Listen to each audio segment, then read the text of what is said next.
Obrigado, Ayrton. Bom, quando o Ayrton me convidou para fazer essa palestra, ele colocou uma questão interessante. Ele falou, imagine que você tem uma máquina do tempo e vá 1 milhão de anos atrás e o que você vai ver no Brasil? Né? O que nós veríamos no Brasil há 1 milhão de anos atrás, em termos das paisagens, em termos da vegetação, seria muito parecido com o que a gente tem hoje. A gente veria uma paisagem com as florestas pluviais, as savanas, as vegetações semiáridas, e nada de muito diferente, mas a fauna de mamíferos seria bastante diversificada, bastante diversa do que nós temos hoje. E aí começa o nó dessa história que eu vou contar aqui.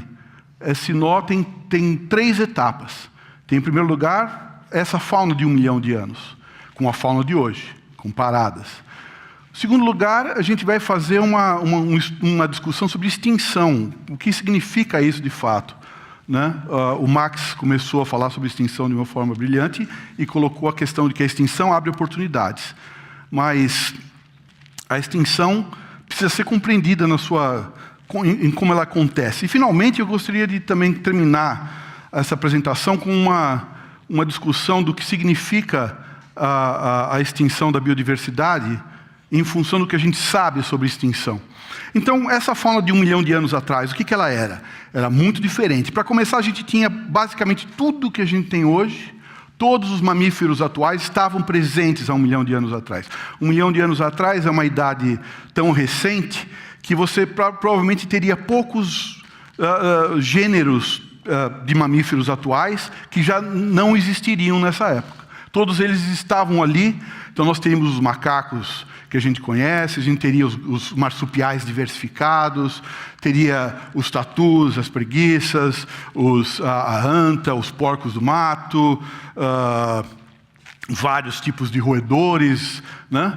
Seria a nossa fauna de hoje, mais acrescida de um componente que hoje desapareceu, que não está mais presente entre nós, um componente que há 1 milhão de anos atrás era hiper importante, fundamental na estrutura dos ecossistemas sul-americanos e, por conseguinte, também do Brasil. E esses bichos não estão mais aqui, esses bichos são absolutamente incríveis. Para começar, alguns são bem conhecidos, porque são bichos aparentados com formas que a gente tem hoje em outros continentes. Então nós tínhamos, por exemplo, vou começar do maior de todos, a gente tinha 2 gêneros de mastodontes. O mastodonte é um elefante diferente, é um outro bicho, mas basicamente é um animal parecido com um elefante. Nós tínhamos dois aqui. Nós tínhamos um animal que a gente poderia comparar, era totalmente exclusivo da América do Sul, que a gente poderia comparar com um rinoceronte peludo sem chifre. Eles eram numerosos gêneros da família Toxodontidae. Esses bichos foram todos embora. Estavam presentes aqui. Nós tínhamos camelos verdadeiros, espalhados por vários lugares, os quais sobraram nos Andes, né? As lhamas, vicunhas, alpacas. Mas nós tínhamos também uns camelos que não eram camelos, né? Uns bichos, uns meridiungulatos, bichos de origem sul-americana, com uma morfologia parecida com a de um camelo, mas exclusivos daqui. Eram bichos grandes, mais de 1 tonelada de peso. Nós tínhamos os parentes das preguiças eram extremamente diversificados e com um tamanho muito grande. Então nós tínhamos, por exemplo, preguiças terrestres, cuja altura, se o bicho se pusesse ereto, poderia exceder a 2,5 metros, quase 3 em alguns casos. Nós tínhamos tatus do tamanho de carros compactos. Nós tínhamos roedores do grupo das capivaras que também tinham esse mesmo tamanho. Vários tipos desses bichos. Então, o que nós tínhamos e que não temos era uma megafauna. Essa megafauna se foi completamente. E aí vem a primeira coisa, se você perguntar para 10 cientistas que trabalham com esse assunto, 9 vão dizer que a associação do desaparecimento desses bichos em todo o mundo é muito forte com a chegada dos humanos em continentes onde esses continentes estavam vazios de gente. Os humanos chegaram, encontraram uma fauna inocente, incapaz de reagir apropriadamente as técnicas de caça avançadas que esses humanos teriam, e a predação teria sido muito forte e inconsequente. Basicamente, você matava um bicho imenso, comia alguma coisinha, e tinha tantos, e você tinha tanta facilidade de caçar, que você teria, eventualmente, comido umas poucas partes e matado um monte a mais do que necessário. Eu nunca me convenci muito bem disso. Até hoje, eu acho que os humanos certamente fizeram isso. Os humanos são plenamente... Os humanos que sempre foram capazes de fazer esse tipo de coisa, certamente foram muito eficientes nas suas estratégias de caça, e com certeza, em vários casos, em várias linhagens, eles tiveram um papel, se não muito importante, talvez até mais que isso, talvez fundamental para extingui-los. Mas sobraram mamíferos de grande porte em muitos lugares. A África tem várias. Praticamente não teve extinção nenhuma de grandes mamíferos africanos. Você tem um ou outro extinto, mas a maior parte está lá. O Sudeste Asiático está cheio de grandes mamíferos. E, no entanto, os humanos chegaram lá mais tarde também. Eles não estavam presentes desde o início. Então, esse caso da caça não está muito bem explicado. É difícil de ser um caso sólido e completamente definido. Tanto é verdade que vira e mexe sai artigo publicado sobre a extinção da megafauna. E as pessoas tentam ajuntar mais argumentos nessa direção. Então eu acho que a gente tem que pensar sobre extinção de uma forma mais profunda. Os mamíferos sofreram numerosas extinções desde que os dinossauros deixaram o espaço vago para a gente começar a se irradiar. Os mamíferos sofreram numerosas extinções. E talvez a mais espetacular dessas extinções é uma extinção que está totalmente ligada à mudança climática do Cenozoico inteiro. A gente começa, os dinossauros deixam a cena, a gente começa com a Terra muito mais quente do que ela hoje, aproximadamente entre 10 a 12 graus centígrados mais quente em média. Isso é muita temperatura. Isso significa, por exemplo, que você tem a Antártica completamente sem qualquer sinal de gelo, talvez nevasse no inverno, mas não tinha gelo permanente, você tinha florestas por lá. Não havia gelo no hemisfério norte, você não tinha gelo permanente em lugar nenhum. E não só não havia gelo, como essa água que não estava em formato de gelo estava disponível para chover, e portanto o planeta era mais úmido. Então era quente e úmido, e aí você teve uma grande expansão de florestas por toda a parte. Quando você chega no Eoceno, que foi o ápice do calor, que qualquer mudança climática que nós tenhamos agora é fichinha perto do calor do Eoceno, a diversidade dos herbívoros mamíferos de então, que eram todos parecidos eram coisas parecidas ecologicamente com antas, ou às vezes coisas maiores que antas, muito grandes, era gigantesca.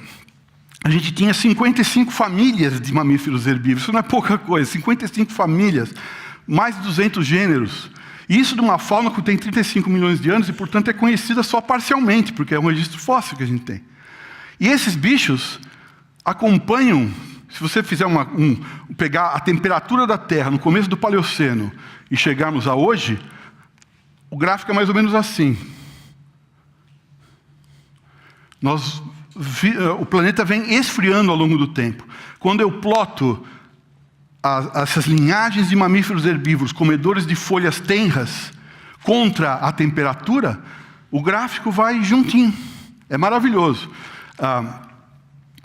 E o que acontece, então, é que você tem uma extinção dessa diversidade, a ponto que hoje nós temos uma fração disso. Tem poucos mamíferos herbívoros comedores de folhinhas tenras. Nós temos uma numerosa fauna de bichos comedores de capim, que são ruminantes, bichos que então se deram muito bem com as neopaisagens, as novas paisagens da Terra, que são paisagens savânicas.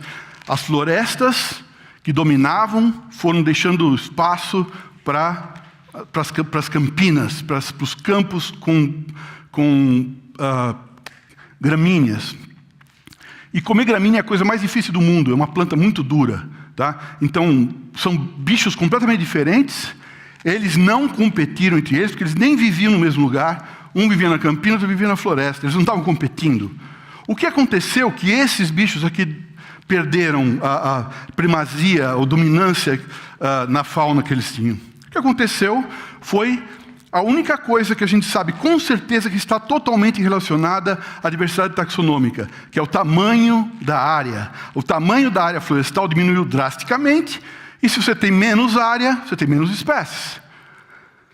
E esse é o caso de a gente fazer uma comparação jocosa aqui, é imaginar aquele desenho animado que você tem um náufrago com um coqueirinho, e ele tem lá, então são duas espécies, uma ilhinha bem pequenininha, né? O coqueiro e um náufrago. Quando você pega uma ilha do tamanho de Madagascar, você pode encher de espécies. E o que aconteceu foi uma redução imensa do espaço. Então, extinção frequentemente está ligada. Extinção pode ser catastrófica. Então, o caso que o Max relatou aqui do final do Cretáceo parece muito fortemente ligado a uma catástrofe que aconteceu e rapidamente resolveu, mudou o mix da fauna. Mas no caso dos mamíferos, a gente tem vários casos de extinção ao longo de muito tempo, totalmente ligados, não à temperatura. O clima afeta a vegetação. E a vegetação, então, mudando a sua expressão no planeta, muda a diversidade dos bichos. E é isso eu vou perguntar para vocês no final. Essa é a minha preocupação de hoje. O que a gente faz no planeta, os humanos hoje, o que a gente faz aqui, é mudar o planeta à nossa feição. Todas as paisagens que a gente produz são paisagens parecidas com aquelas que a gente evoluiu. Então a gente gosta de uma savana, a gente detesta a floresta. A floresta é legal ver de longe. Por dentro você não está vendo nada, você fica com medo, né? A gente gosta de uma graminha, uma árvore aqui, uma árvore lá, bem parecida com a savana da África de onde a gente veio. E agora me mostrou 5 minutos, eu perdi-os. Basicamente, se você pensar na chegada dos humanos nesses continentes também, teve uma coisa que a gente fez além de caçar, que foi transformar o ambiente para o nosso uso. Então os humanos vêm fazendo isso. Se essa extinção de poucos milhares de anos atrás, porque tinha esses megamamíferos aqui até 7.000 anos atrás, eles estavam aqui com os humanos, com os nossos índios aqui, convivendo com os índios até outro dia. Hoje nós continuamos fazendo essa ocupação do planeta de forma bastante radical. A gente não tem limites para a maneira como a gente ocupa o espaço. Todo o planeta é nosso. E todo o planeta hoje está dividido para o uso dos humanos até o fim. E o que nós fazemos com a fauna e com a flora é colocá-las em guetos. Todo mundo sabe o que acontece quando a gente coloca alguma coisa num gueto. Você geralmente leva à extinção as pessoas ou as populações que você coloca em guetos. E nós estamos colocando a natureza em guetos, porque os humanos querem todo o espaço para eles. E a coisa mais impressionante é você ver, por exemplo, todos os rios amazônicos, alguns desses rios amazônicos, a gente pensa no Nilo, por exemplo. O Nilo tem 12.000 anos, ele é um rio novíssimo. Os rios amazônicos têm muitos milhões de anos, com as faunas de peixes e de outros bichos que habitam ali, com a flora que habita ali, e tendo evoluído nesses cenários por milhões de anos. Mas a gente transforma esses rios só porque a gente precisa de um pouco de energia elétrica. E a gente não tem problema com isso. Mas você vai falar, nós precisamos fazer um desenvolvimento, tem que ser sustentável, etc. O desenvolvimento não é sustentável nunca, porque existe uma dimensão que Darwin nunca colocou de fato na teoria da evolução, e que para mim é crucial, que é o espaço geográfico. E não estou falando de biogeografia. Para você ter evolução nesse sentido de que faunas vão se substituindo, vão se transformando em outras coisas, você precisa ter imensos espaços. Ilhas geralmente são muito restritivas nas respostas evolutivas que as linhagens ilhotas conseguem apresentar ao longo do tempo. Geralmente os bichos ficam pequenos, a diversidade cai, então você precisa de grandes massas continentais. Como os seres humanos hoje ocupam todas as massas continentais e ocupam a maior parte da área dessas massas continentais, a tendência é que você não tenha mais quaisquer chances e linhagens de fato evoluírem em resposta a mudanças futuras. Então, o que os seres humanos estão fazendo é se tornar, de fato, e de direito ou sem direito nenhum, sei lá, a espécie dominante do planeta com as nossas queridas espécies mais próximas. A gente gosta de trigo, a gente gosta de milho, a gente gosta de banana, gosta de gato, cachorro. E nós vamos então para o futuro, a natureza vai ser essa meia dúzia que a gente gosta bastante e mais alguma coisa para enfrentar as nossas sacadas, né? Então eu acho que extinção tem a ver com espaço. E os humanos estão pegando todo o espaço. É essa a reflexão que eu tinha para hoje. Então, muito obrigado.